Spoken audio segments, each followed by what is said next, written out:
slowly stepping toward it without the guards noticing. Oh look, the boy is hiding behind her. They laughed again, certainly not noticing the woman's hand reached out from monitor. She crocally bent her body to fit herself through the screen. It was hard, but she eventually got through. You, she growled, alerting the two guards. They all stood up and readied their cups of coffee as weapon. You, get out. I just want a look. She ordered them with distorted voice. She saw Izuku was being a coward, but she knows behind that shell was a brave, fearless boy who fought in the Great War 2 years ago. What an anti-feat. No, ma, we can't let you. Okay, I will.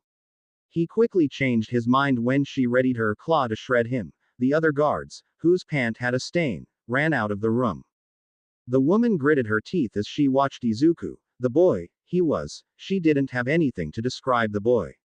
But based on her husband, he was strong but mentally weak. But, she really wondered if he could protect her daughter, just like what Dracula reported to her.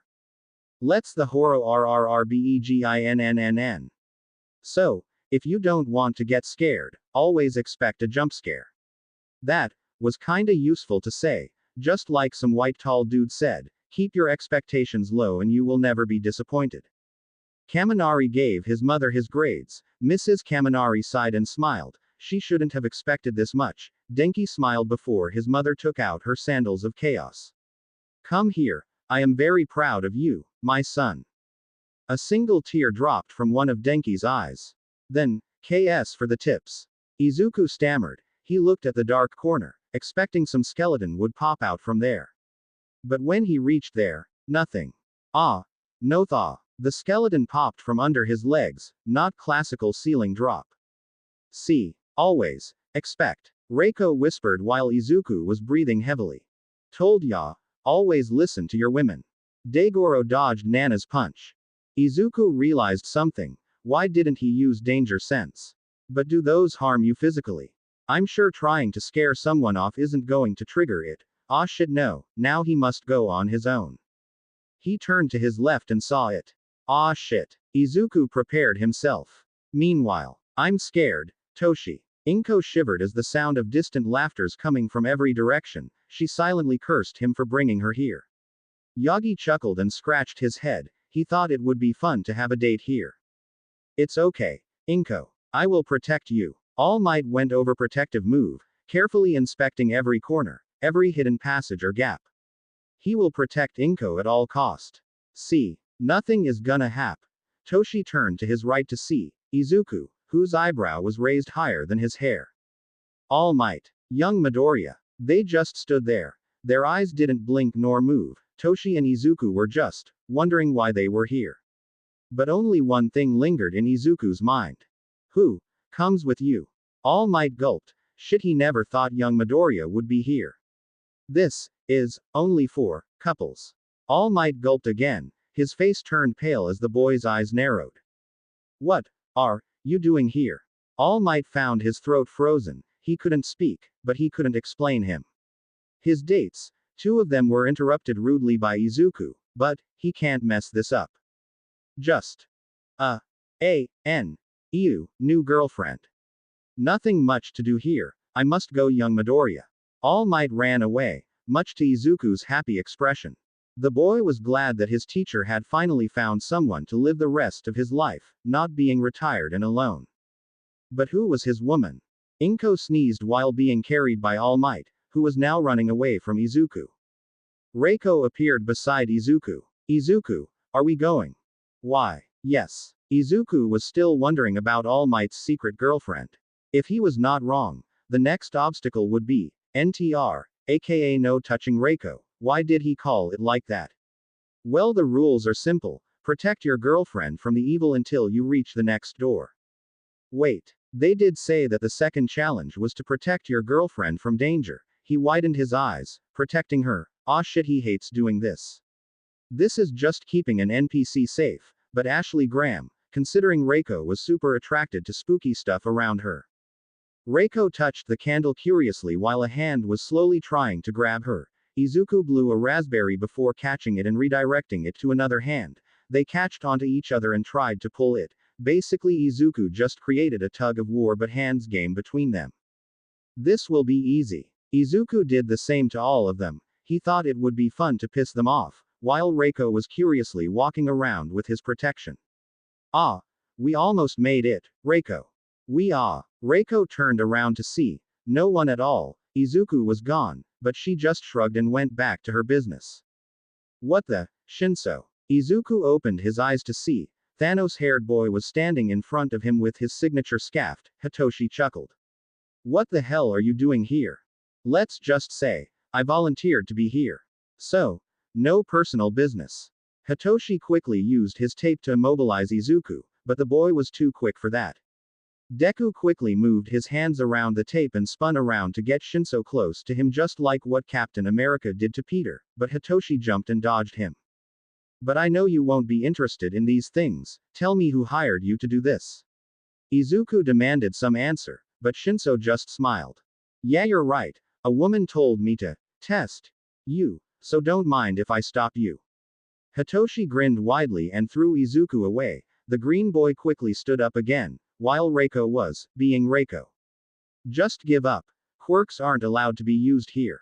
Izuku was having a hard time to avoid the scarf. They were snakes trying to separate him from Reiko. Give up. Hitoshi asked again when he cornered Izuku. With a whole contraption of scarf surrounded him, Hitoshi was sure Izuku wouldn't escape that, but Izuku still tried to get out of the trap in desperation. Don't try anyway.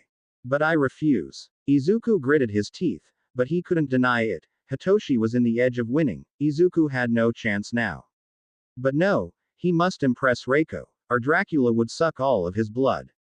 Reiko used her quirk to control a candle holder and smashed it on Hitoshi's head. He dropped to the dusty ground.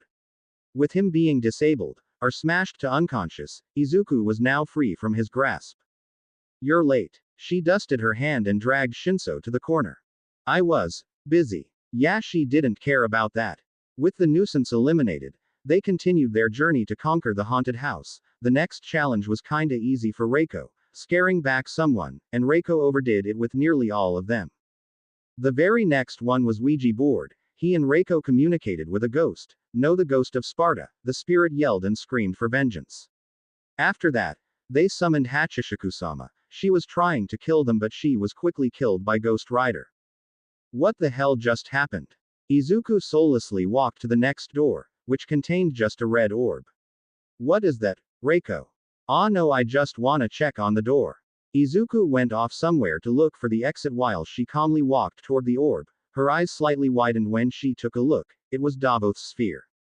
You feel you are prepared now for this? Davoth whispered to her, even showing an image of her and Izuku laughing. He was trying to entice her with an image of what she wants. A family with him. With Izuku. Come. Davoth grinned when Reiko was reaching for the sphere. That's what he wanted, to be free from this torment. Hey, Reiko. I found some Jason Voorhees masks. I thought you would like it. Reiko immediately walked to Izuku. Her only interest now was him, not Davoth or his temptation. Wait. Come back. Free me. Davoth screamed, but she didn't care. After many countless challenges, they finally reached the final room before the end of the house. Izuku cried with joy when he was finally free from the jump scares, while Reiko was sad her time to spend with Izuku was low. Izuku's smile dropped as he accidentally saw the last one's rule, kiss your partner. Reiko blushed and looked away. Izuku was still standing. He got used to kissing. Sadako was laughing. She fucking sabotaged the last rule. It was supposed to be the pit of death. Just like every other date, she crashed her lips with his. Izuku was no amateur. He responded back by deepening the kiss.